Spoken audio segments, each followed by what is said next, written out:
साथियों, जरा ध्यान से सुनिए, क्योंकि आज मैं आपको जिस रहस्य के बारे में बताने जा रहा हूं, वो आपके पूरे घर का भाग्य बदल सकता है। हर रोज लाखों महिलाएं श्रद्धा से तुलसी माता को जल चढ़ाती हैं, पर क्या आप जानती हैं कि 3 प्रकार की महिलाएं ऐसी भी होती हैं जिन्हें भूलकर भी तुलसी में जल नहीं चढ़ाना चाहिए। अगर वे ऐसा करती हैं, तो माता लक्ष्मी तुरंत घर छोड़ देती हैं और दरिद्रता का साया घर में प्रवेश कर जाता है। ये कोई साधारण बात नहीं है। ये हमारे शास्त्रों में स्पष्ट रूप से बताया गया है कि तुलसी माता के सामने अगर गलत व्यक्ति श्रद्धा दिखाए तो उसका उल्टा परिणाम घर परिवार पर भारी पड़ता है।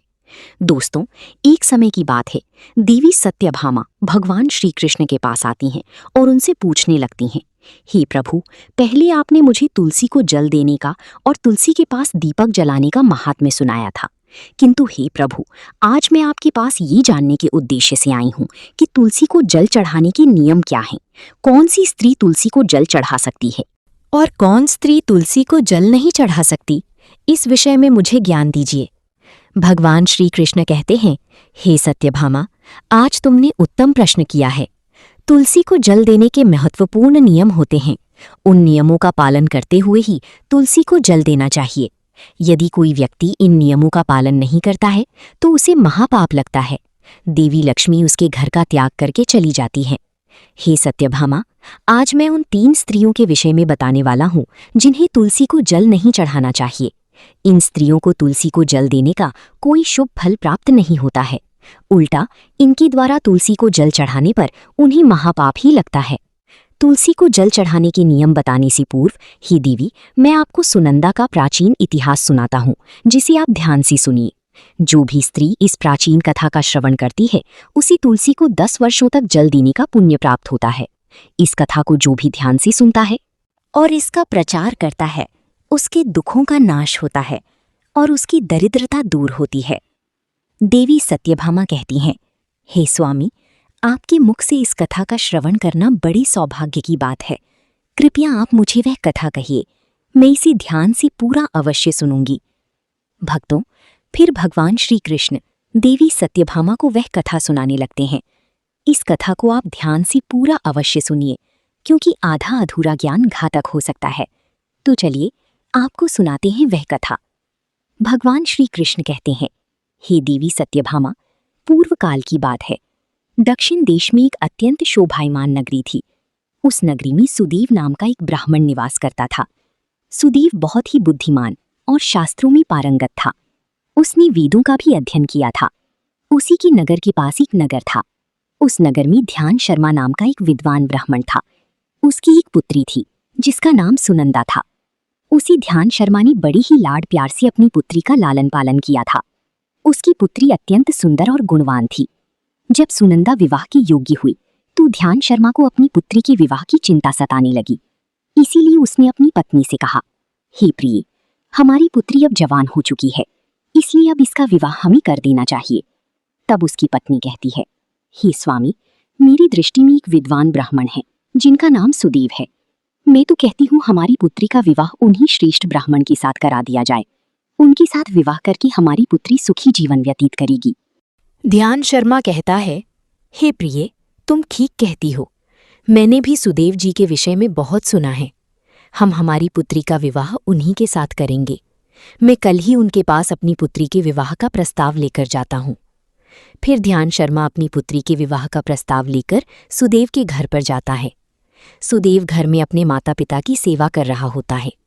जब ध्यान शर्मा सुदेव को अपने माता पिता की सेवा करते देखता है तो उसे बड़ा आनंद होता है। वह सोचता है, अरे वाह, ये ब्राह्मण पुत्र तो कितना महान है। ये तो बड़ी प्रसन्नता से अपने माता पिता की सेवा कर रहा है। जब ध्यान शर्मा को सुदेव द्वार पर खड़ा देखता है तो उनका स्वागत करता है और कहता है, हे विप्रवर, पधारिए, आपका स्वागत है। कहिए, मैं आपकी किस प्रकार से सहायता कर सकता हूँ। सुदेव का अतिथि सत्कार देखकर ध्यान शर्मा बहुत प्रसन्न हो जाता है।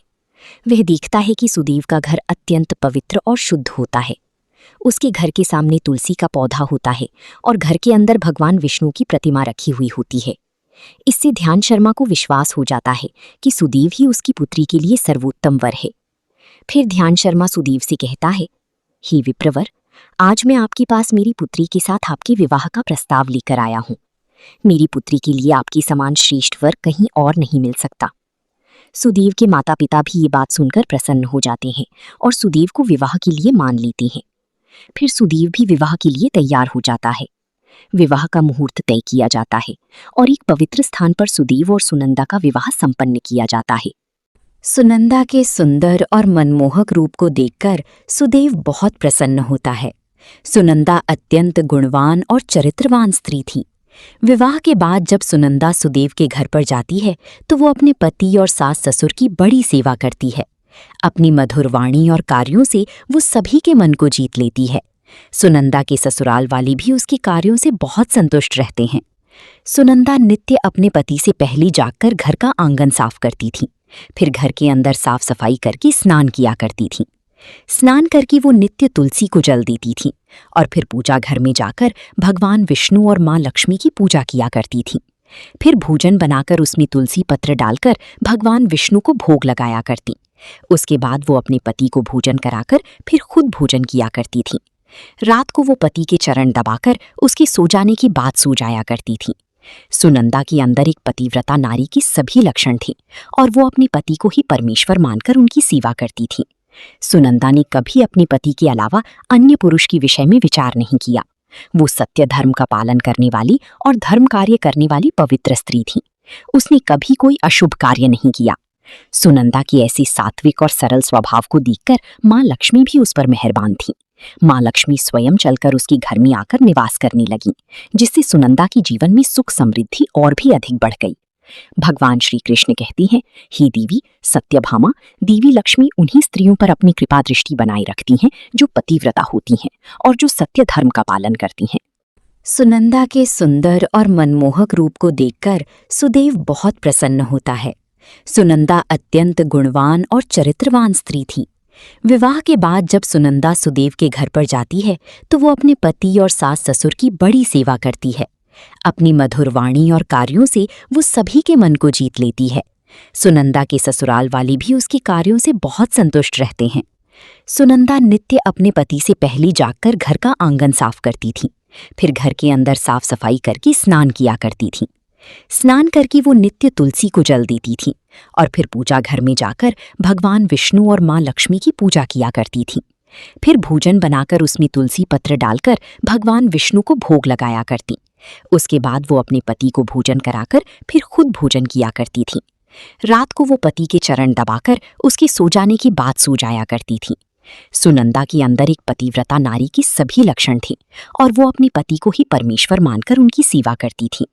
सुनंदा ने कभी अपने पति के अलावा अन्य पुरुष के विषय में विचार नहीं किया।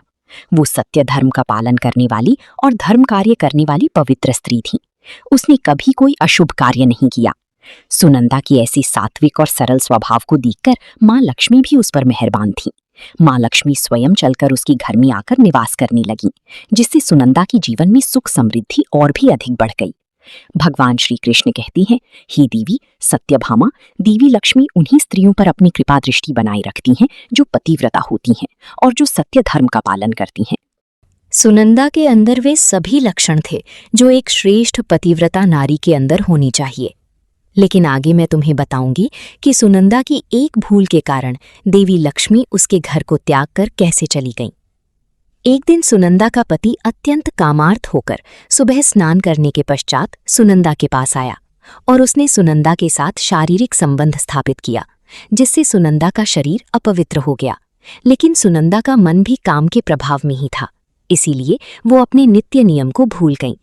उसने पति के साथ संबंध बनाने के बाद बिना स्नान किए ही तुलसी को स्पर्श किया और उसे जल दिया, जिससे सुनंदा के शरीर में महामोह ने प्रवेश कर लिया। सुनंदा की सारी इंद्रियां तिलमिला उठीं। सुनंदा के शरीर में महामोह ने प्रवेश करते ही देवी लक्ष्मी ने सुनंदा के घर को त्याग दिया और लक्ष्मी उस स्थान से चली गई। तब से सुनंदा की शरीर में निवास कर रही उस महामोह ने उसे सभी धार्मिक कार्यों से वंचित कर दिया। इसका विपरीत प्रभाव सुनंदा के पति पर भी पड़ा और वो भी सदा कामार्थ होकर सुनंदा के साथ विहार करने लगा। उसका मन सदैव ही काम वासना में लगा रहता था।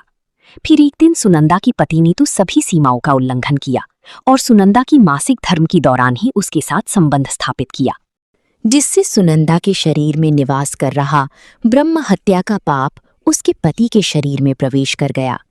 हे देवी सत्यभामा, जब स्त्री मासिक धर्म से होती है तो उसके शरीर में 3 दिनों तक ब्रह्म हत्या का पाप निवास करता है, क्योंकि ब्रह्मदेव ने इंद्र की शरीर से ब्रह्म हत्या का पाप निकालकर वृक्ष, जल, अग्नि और अप्सराओं को ग्रहण करने के लिए कहा था। उसी समय से स्त्रियों के शरीर में मासिक धर्म के दौरान ब्रह्म हत्या का पाप निवास करता है, और जो भी पुरुष मासिक धर्म के दौरान स्त्री को स्पर्श करता है अथवा उसके साथ संबंध बनाता है तो ये पाप उसके शरीर में प्रवेश कर जाता है। वही ब्रह्म हत्या का पाप सुनंदा के पति के शरीर के अंदर प्रवेश कर गया और वो जमीन पर गिर पड़ा। उसे तुरंत ही कोढ़ का रोग हो गया। उसका अंग अंग जलने लगा, उसके शरीर पर छाले पड़ गए और वो दर्द से चीखने चिल्लाने लगा। हाय, ये मुझसे क्या अपराध हो गया, मेरे द्वारा भयंकर पाप हो गया है। मैंने सब कुछ जानते हुए भी महापाप किया है। अब मेरी रक्षा कौन करेगा? सुनंदा की सास तुरंत उस स्थान पर गई तो उसने देखा कि उसका पुत्र कोढ़ के रोग से ग्रसित होकर जमीन पर पड़ा है। वो क्रोध में आकर सुनंदा से कहने लगी, अरे पापिनी, तूने ये क्या कर डाला? अपने ही पति का धर्म भ्रष्ट कर डाला। अपने पति की ऐसी हालत देखकर सुनंदा बहुत घबरा गई और जोर जोर से रोने लगी। हे सासू माँ, मुझे क्षमा करो, मुझसे बहुत बड़ा अपराध हो गया है। काम की वशीभूत होकर मेरे द्वारा ये अपराध हो गया है। सुनंदा की सास ने कहा, हे पापिनी, तू इस घर से अभी चली जा। तो आश्चर्यचकित हो जाते हैं और पास जाकर उस स्त्री से पूछने लगते हैं, हे कल्याणी, तुम कौन हो और किस कारण से इस स्थान पर अकेली बैठी हो? तुम्हारी दुहक का क्या कारण है? तब वो स्त्री कहती है, हे मुनिवर, मेरा नाम सुनंदा है। मेरे द्वारा घोर पाप हो गया था, इस कारण से मैं अपने परिवार से बिछड़कर इस स्थान पर आई हूँ। वरी कहते हैं, हे देवी, ये क्या कह रही हो तुम? तुमने कौन सा पाप किया है? मुझे विस्तार से बताओ, मैं तुम्हारी कोई सहायता कर सकूं तो प्रयत्न अवश्य करूंगा। सुनंदा कहती है, हे मुनिवर, मेरे द्वारा घोर पाप हो गया है। मासिक धर्म के दौरान मैंने पति के साथ संबंध बनाया, इसी कारण से मेरे पति कोढ़ रोग से ग्रस्त हो गए और दुख भोग रहे हैं। माँ से कहते हैं, बेटी, तुम चिंता मत करो, तुम्हारे द्वारा जो पाप हुआ है उसका प्रायश्चित करो, तुम्हें पाप से मुक्ति मिल जाएगी। तुम इस आश्रम में बैठकर भगवान विष्णु की पूजा करो, तुलसी को नित्य जल दो और गौमाता की सेवा करो, तुम्हारा पति जल्दी ही ठीक हो जाएगा।